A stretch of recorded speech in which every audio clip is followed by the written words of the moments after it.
On today's episode of the T-Rex Chef, we are going to be making goulash on steroids, so stay tuned. Don't ask me why I am this way. I should have stayed in bed today and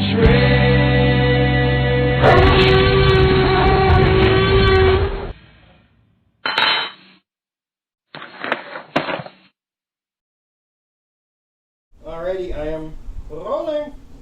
Hi everyone, my name is Andy. I am the T-Rex Chef and welcome to my kitchen.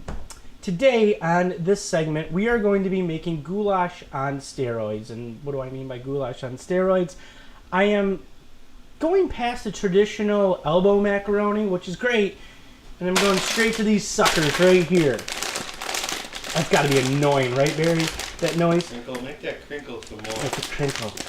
I'm not even going to try and pronounce the name. A lot of consonants in there. The reason I'm going with these is when you have a hearty meat sauce that goulash is, you want to capture all of it in as many spots as possible. So we're going to go with these, I'm going to just call them rigatonis on steroids, which is going to give us goulash on steroids. I got it. Bigatonis. That's why I got Barry here. That's Barry that you hear behind the camera there. Used to be a hand model. Terrible accident. We won't talk about it right now. But Barry's the guy that does all the hard work when we do this stuff. So thank you, Barry, for being here. And thank you for watching. And if you haven't subscribed yet, go ahead and subscribe right now. If you like what you've seen so far, go ahead and hit the like. And then we can get you some alerts when other episodes are coming out. So we are going to do the traditional ground beef. We have an 80-20 mix here. Use whatever you want. If you use a lower fat content beef, I would recommend to simmer your sauce a little bit longer. That way it'll break it down a little bit easier. And on top of that, to make it really steroidal, we're going to chunk up some strip loin that I got where I work. I work at Farm Fresh Foods. It's a grocery store. This will just give a little bit of a texture difference. There's some fat in here too, which is good. So we're going to cube this up. I'm going to cube this up. You're going to sit and watch me do it. And we're going to put that in there as well. So we're going to add a little bit of texture and a little bit something different to traditional goulash. I'm also going to be using, instead of the stewed tomatoes, I'm going to be using a local product. This is a Marco Rosso's traditional spaghetti sauce. I'm using this because I could have used stewed tomatoes, gone the traditional route, but what I'm trying to let you know is that it's okay to use a jarred sauce. And this is a really good jarred sauce. This company they're growing, they're trying to bottle more and more of the sauces. So I'm supporting local. You don't only get to be a big company when you've been a little company. So you got to support your locals, support the little guy. So first thing we're going to be doing is we're going to start these sauteing, then we're going to get to our vegetables, and then we're going to get to our pasta. All right, we are going to trim.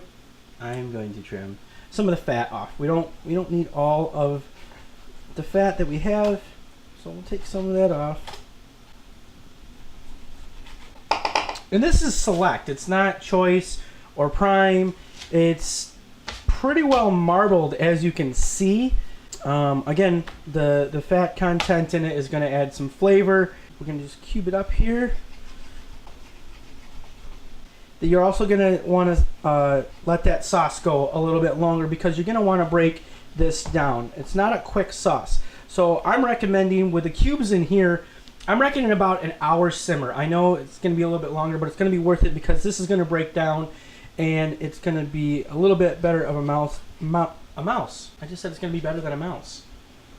I'm not using mouse meat because if there's a mouse this big, I don't want to run into it. We're in trouble. We're in trouble. We can edit all this out, right, Gary?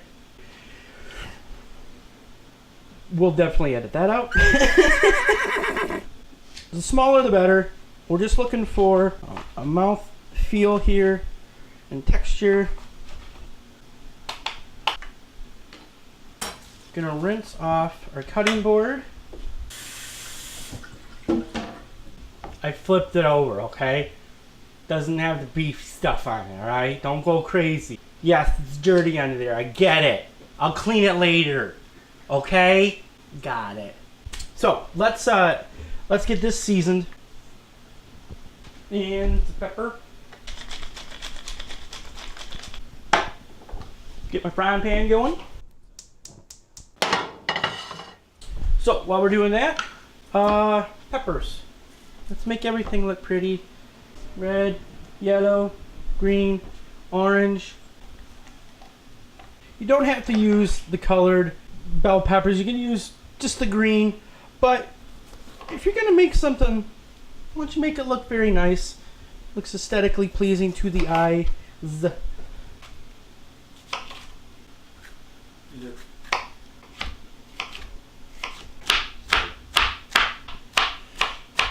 Really important to get the seeds out. If you like the seeds, you go right ahead and you have the seeds with you. But what I'm gonna do is I'm going to take the seeds out in the sticker.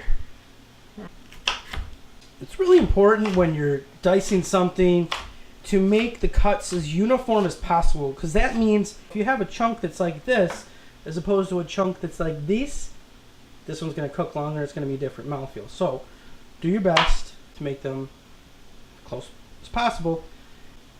Now that my pan is heated up, I'm going to take my New York strip, which I'm going to dust with a little bit of smoky paprika. And if you don't know what smoky paprika is, it's paprika that's smoky.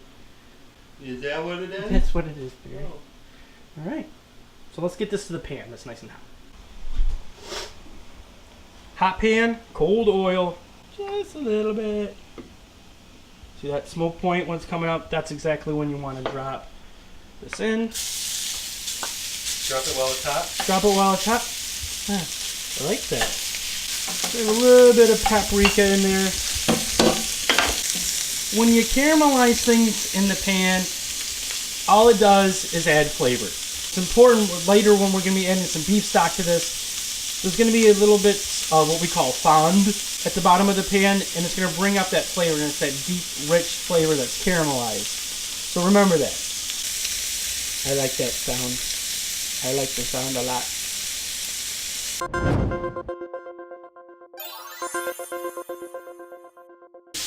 Alright, so we got some nice color on here. We haven't cooked it all the way through. Maybe drop some anywhere, anywhere I want. That adds flavor. It's flavor. See at the bottom of the pan here right now, we got that flavor. Now we're gonna add our ground beef. Spread it out. I'm adding my paprika right to the meat. Some people are probably gonna question that a little bit, but I don't care. That's the way I like to do it. I think it infuses it into it a little bit. I like to think that it does, and if it doesn't, I'm wrong. Yeah. A little bit of salt, some pepper. I found this pepper mill at TJ Maxx. Look how dirty I just got it. I found this pepper mill at TJ Maxx for like $3, and it's the best pepper mill I've ever used. And when you're in a restaurant and the server comes out with an 8-foot long wooden pepper mill, and they come out like boulders. Yeah, I don't like that. This is a little bit more refined in the chunks, so we're gonna let this get some color on it. Don't go away when you're doing this. Stand right by what you're doing. And when you make a little mess, clean it up a little bit. There you go. Thank you. Supposed to be clean.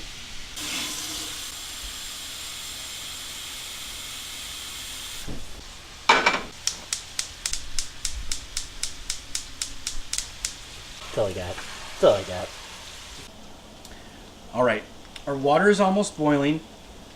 Our beef is now nice and brown. So what we're going to do, we're going to add our other steak to it.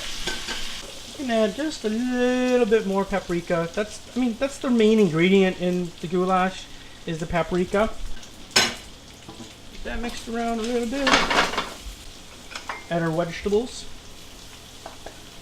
Yeah, that looks pretty. There's onion and garlic in here. We don't need to cook these down too long because they're going to simmer. Simmer down. Again, I have this on high heat right now, okay?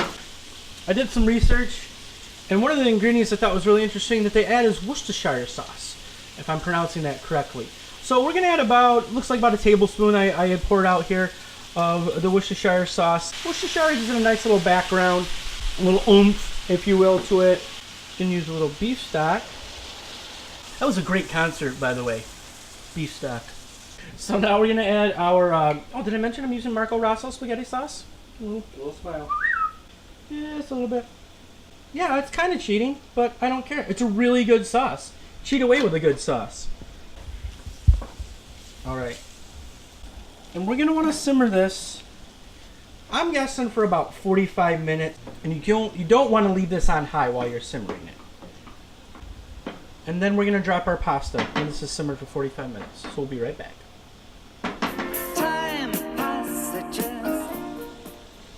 All right, we're gonna salt our water. Make sure you add enough salt to your pasta water, because when you have unflavored pasta, it's unflavored pasta. It doesn't taste as great. So after you've dropped it, burn yourself a little bit. There we go. We're good. There's bay leaves in here. I added those while we were on our union break. Remember to take those out before you serve this. But right now we're going to add our rigatonis on steroids. I like that name. Alright. Gonna let that cook. I added some bay leaves, as I said. Count them. I got them out. Taking them out now, because bay leaves aren't really good to eat. Sometimes you just gotta use your hands. Pasta is done. We're gonna drain that, and we're gonna take a little bit of the water. Just a little bit. Look at, just a little bit of the water. That actually helps with the flavoring and the thickening. Putting it back over a low heat. And the reason I added the water there is because the sauce was a little bit tight, which means it's not fluid. So we're gonna have that right there. Add our, what are we calling these, Gary? Rigatonis. And next time I won't call you Gary, I'll call you Barry. Okay. Oh my lord, really? Okay. And so what you're actually doing right now is you're finishing the pasta in your sauce. And I've talked about this before. What happens when you cook pasta is it absorbs the liquid that you're cooking it in. Let's bring this to the plate. But before we do that, a little bit of fresh parsley, a little bit of fresh olive oil. Turn off our heat.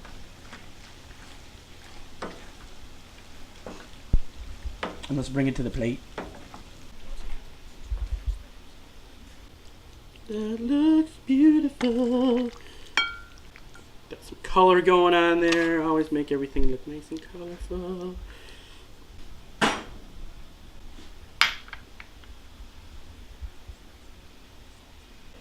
That's it. That is goulash on steroids. Snap your picture. Alright, so what I'm going to pair this with is an ale. I got this from Southern Tier Brewery. We're going to use their special ale harvest. I chose an ale because I didn't want an IPA. It's a little too strong to pair with a goulash. So I'm going to do a little pour here for Mr. Barry. A little pour for Mr. Andy. And there you go, folks. If you like what you've seen, hit the like button. Please subscribe. Hit that notification so when new segments come out, you can be notified about it. 1, 2, We're ready. 4. Tasting up. My name is Andy. I'm the T-Rex Chef. Thank you for watching, and we'll see you soon. It's not bad. So you see we've got the ground beef in there, but you also got those nice little chunks that are just falling right apart. That's terrible. That's a little bit higher octane of a beer. Eat goulash at 11 o'clock in the morning.